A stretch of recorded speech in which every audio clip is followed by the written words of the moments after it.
کیونکہ بنی اسماعیل، لیکن اگر دیکھیں تو شہر مکہ ہی سے تمام ابتدا ہوئی ہے۔ حضرت ابراہیم کے بعد جو دونوں شاخیں نکلی ہیں، حضرت اسماعیل اور حضرت اسماعیل حضرت اسحاق کی آگے سے اولادیں شروع ہوئی ہیں، تو وہ دونوں کی ابتدا وہیں سے ہوئی ہے، مکہ سے۔ تو یہ ہم انشاءاللہ دیکھیں گے آگے ترتیب بھی کیسے یہ بنتی ہے۔ تو تین اور زیتون کے پہاڑ گواہی دیتے ہیں اصل میں، اور یہ ہم دیکھتے ہیں زیتون وہ پہاڑ ہے جو حضرت مسیح کی دعوت اور عبادت کے مرکز کی حیثیت سے معروف ہے، اور انجیل میں جس کا ذکر بار بار آیا ہے۔ حضرت مسیح جب اپنے نصرہ سے نکلے ہیں، اللہ تعالیٰ نے ان کو مشن دیا ہے یروشلم جانے کا، تو وہ اسی پہاڑ پہ آ کے رکے ہیں پہلے، اور یہ اسی پہاڑ پہ آ کے انہوں نے یہ بات کہی کہ اب مجھے وہ جیسے انجیل میں کہ مجھے گدھا ایک لے کے آؤ جس پہ بیٹھ کے میں جاؤں گا آگے۔ تو اس پہاڑ سے آپ سمجھیں کہ یہ پہاڑ جو ہے یہ وہ جگہ ہے جہاں سے حضرت مسیح کی دعوت کا آغاز ہوتا ہے۔ حضرت مسیح کی دعوت کا جو مشن ہے وہ یہاں سے شروع ہوا۔ تین، اسی کے اوپر ایک واقع ایک گاؤں ہے، اس کا ذکر انجیل میں بیت فیگ کے نام سے ہوا ہے، اور فیگ وہی ہے جو انگریزی میں ہم جس کو فگ کہتے ہیں، یعنی وہ فیگ جو وہاں پہ عبرانی میں فیگ تھا وہ فگ بن گیا۔ ابھی بھی اگر آپ گوگل پہ جا کے بیت فیگ سرچ کریں تو بالکل آپ کو اس جگہ پہ لے جائے گا، میں نے اس کے آگے وہ اسکرین شاٹس بھی لگائے ہیں۔ تو تین، اس کے اوپر ایک چھوٹا، یعنی آپ امیجن کریں کہ زیتون وہ پہاڑ ہے جس کا نام اس لیے زیتون پڑ گیا کہ وہاں پہ زیتون کے درخت ہیں، اور اس کے اوپر ایک گاؤں ہے چھوٹا سا جس کا نام تین یا بیت فیگ ہے۔ بیت فیگ کو آپ جا کے لکھیں کہ بیت فیگ ان انگلش، تو وہ آپ کو بتائے گا کہ پلیس آف فگس، یعنی عبرانی سے آپ اس کو اگر کریں گے تو یہ فگ ہے، اور اس کی عیسائیوں کے ہاں اور وہاں پہ کافی اہمیت ہے اس جگہ کی۔ لوکا جو انجیل کی ایک کتاب ہے، اس میں ہے کہ سیدنا مسیح جب یروشلم آئے تو شہر میں داخل ہونے سے پہلے اسی جگہ ٹھہرے، یعنی یروشلم داخل ہونے سے پہلے یہیں پہ ٹھہرے، یہیں پہ انہوں نے کہا کہ مجھے وہ سواری لے کے دو، گدھا لے کے آؤ جس پہ بیٹھ کے میں جاؤں گا یہاں سے۔ لوکا کے باب میں اس کا ذکر یوں ہے کہ اور دن میں وہ ہیکل میں تعلیم دیتا تھا اور رات میں نکل جاتا تھا اور اس پہاڑ پر شب بسر کرتا تھا جس کا نام کوہ زیتون ہے، یعنی کہ زیتون کا پہاڑ۔ عربی میں انجیر کو تین کہتے ہیں چونکہ یہاں انجیر کی پیداوار بکثرت تھی، اس وجہ سے یہ تین ہی کے نام سے مشہور ہو گیا۔ اہل عرب اس نام سے اس کو جانتے تھے۔ نام رکھنے کا یہ طریقہ عربوں میں معروف رہا ہے، جس چیز کی پیداوار جہاں زیادہ ہوتی بسا اوقات اسی کے نام سے اس مقام کو موسوم کر دیتا ہے۔ تو اب یہ اس سے بالکل واضح ہوگی کہ اللہ تعالیٰ، اب آپ بالکل آگے اگر یہ دیکھیں اسکرین شاٹ جو ہے، ماؤنٹ آف اولیوز ابھی بھی بالکل یروشلم میں موجود ہے، اور اگر آپ بیت فگ کو دیکھیں تو is a Christian religious site on the mount of Olives, یعنی یہ ریلیجیس سائٹ ہے، چھوٹا سا ایک علاقہ ہے، چھوٹی سی جگہ ہے، اس کے اوپر انہوں نے وہ بنایا بھی ہوا site on the mount of Olives east of historical Jerusalem. Bethphage is mentioned in the New Testament as a place in ancient Israel to which Jesus sent his disciples to find a colt upon which he would ride into Jerusalem. یعنی کہ Mount of اولیوز ہے جس کے اوپر زیتون کے بہت سارے درخت ہیں، اس کے اوپر بالکل جو ہے وہ بیت فگ ہے، فگز کا علاقہ۔ تو بالکل اب ایک طرح سے متعین ہے، اور یہ پرانے علماء میں سے بھی زمخشری ہو گئے یا جو پرانے علماء تھے، شروع کے علماء، انہوں نے بھی یہ چیز متعین کی تھی کہ یہ اصل میں جگہوں کے نام ہیں، یہ پھلوں کے نام، پھلوں کا ذکر کرنا مقصود نہیں ہے یہاں پہ۔ اس میں اگر کوئی چیز اب ابہام کی ہو یا کوئی ڈسکس کے قابل ہو تو ہم لوگ کر سکتے ہیں، اس سے پہلے کہ آگے ہم اس انڈرسٹینڈنگ سے آگے چلیں۔ یعنی آپ یہ کہہ رہے ہیں کہ اس میں بیسیکلی تین اور زیتون کا ذکر نہیں بلکہ ان جگہوں کا ذکر ہے، ان مطلب جگہوں ڈائریکٹ جو ہم لوگ جو سمجھتے رہے ہیں کہ یہاں پہ انجیر کا اور زیتون کا ذکر ہے، بالکل، جو کہ یقین نام تو ہیں ان کے، ہاں، لیکن جو کانٹیکس بن رہا ہے وہ ان جگہوں کا بن رہا ہے، جگہوں کا نہ کہ ان پھلوں کا۔ ان پہ بالکل بالکل، یعنی یہ کسی بھی طرح سے آپ یہاں پہ پھل لیں گے تو اگلا سارا نظم خراب ہو جائے گا، یعنی وہ اس پہ بات پوری نہیں اترتی۔ اور پھر یہ کہ یہ نام مشہور ہے پرانی کتب میں بھی اور عربوں کے ہاں بھی کہ یہ جگہیں یہ اصل میں یہ ہیں تین زیتون، اور آگے دو جگہوں کا ذکر ہے۔ تو اللہ تعالیٰ کیوں پہلے پھلوں کا ذکر کر کے پھر جگہوں کا ذکر کر کے پھر اللہ انسان کی ساخت پہ گواہی دیں گے؟ It doesn't make sense. تو نظم قرآن کے حوالے سے یہ بالکل بات نہیں بیٹھتی. تو اب آپ دیکھیں گے کہ آگے بالکل یہ بیٹھے گی بات کہ واقعی کس طرح. تو آگے چلتے ہیں کہ وہ تین و زیتون، تین اور زیتون کے پہاڑ گواہی دیتے ہیں. تو یہاں پہ اللہ تعالیٰ نے شروع کیا جہاں مسیح علیہ السلام کے دنیا سے اٹھائے جانے کے بعد، اور یہی وہ پہاڑ ہے جہاں پہ وہ آیتیں نازل ہوئی ہیں کہ ہم تمہیں اٹھا لیں گے. اور اٹھانے کے بعد تو جب یہ واقعہ ہوا ہے کہ یہود نے فیصلہ کیا کہ وہ اپنے تئیں حضرت عیسیٰ کو سلیب دے دیں گے، تو وہ حضرت عیسیٰ جو ہے اسی پہاڑ پہ آ گئے تھے. اور اس پہاڑ پہ آنے کے بعد یعنی اپنے ڈسائپل صحابہ کے ساتھ وہ اس پہاڑ پہ پہنچ گئے، اور وہاں پہ پھر اللہ تعالیٰ نے اپنا فیصلہ سنا دیا کہ یعنی وہاں سے اٹھائے جائیں گے. کہ دنیا سے اٹھائے جانے کے بعد ان کے منکرین پر قیامت تک کے لیے عذاب کا فیصلہ سنا دیا گیا. تو اللہ تعالیٰ نے وہ آیتیں قرآن میں ہے کہ اب قیامت تک مسیح کے ماننے والے، مسیح کے نہ ماننے والوں پہ غلبہ رہے گا ان کا. تو یہ اللہ تعالیٰ نے فیصلہ سنا دیا. اور بنی اسرائیل میں سے ان کے ماننے والوں کی ایک نئی امت نصارہ کی ابتدا ہوئی. یعنی کہ یہیں سے اب حضرت عیسیٰ کے جو ڈسائپلس تھے وہ ایک نئی امت کے طور پہ وہاں سے شروع ہوئے. ان میں سے ایک نے مخبری کر دی، وہ تو اس میں شامل نہیں تھا، لیکن باقی جو 12-11 جتنے بھی ساتھی تھے ان کے بہت کم وہ تھے جن سے اللہ تعالیٰ نے پھر اس نئی امت کا آغاز کیا. پھر یہی اعلان کیا گیا کہ مسیح علیہ السلام کے منکرین پر ان کے ماننے والوں کو قیامت تک غلبہ رہے گا. یہی وہ بات جو کہ پہلے عذاب کا فیصلہ اللہ تعالیٰ نے سنایا. تو یہود پہ جو اللہ تعالیٰ نے عذاب کا فیصلہ سنایا وہ یہ تھا قرآن پاک میں، آئی تھنک اگر میں غلط نہیں ہوں تو میرا خیال ہے سورہ بقرہ ہے، شاید مجھے کریکٹ کیجیے گا معاذ بھائی اگر آپ کے ذہن میں ہے. تو وہاں پہ یہ بات کی اسی پہاڑ پر خدا نے اپنی شریعت یہود سے چھینی اور وہ سلسلہ ابراہیمی کی دوسری شاخ کے حوالے کر دی. یعنی کہ اب وہ سمجھیں وہاں پہ چلے گی. یہ واقعہ حضرت مسیح کی زندگی کے آخری دور سے تعلق رکھتا ہے.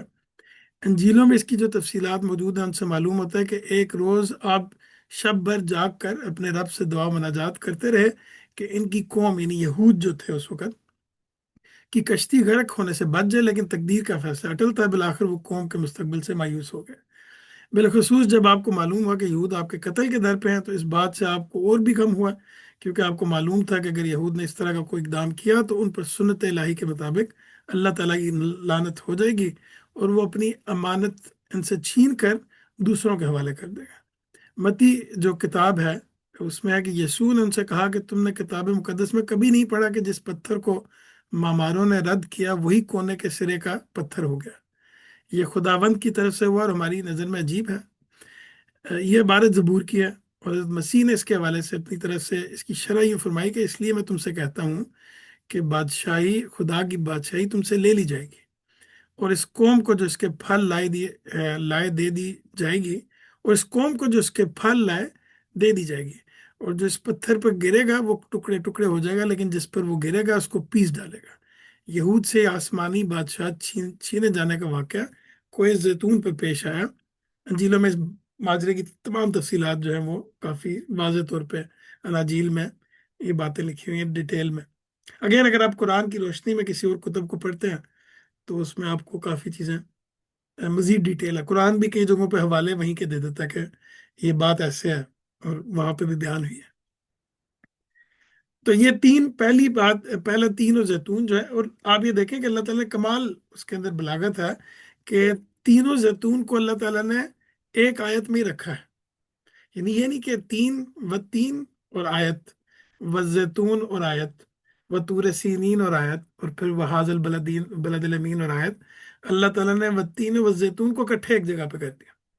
تو اس سے یہ پتہ لگتا ہے کہ کوئی الگ الگ جگہ نہیں ہے، ایک ہی جگہ کی بات کی جا رہی ہے.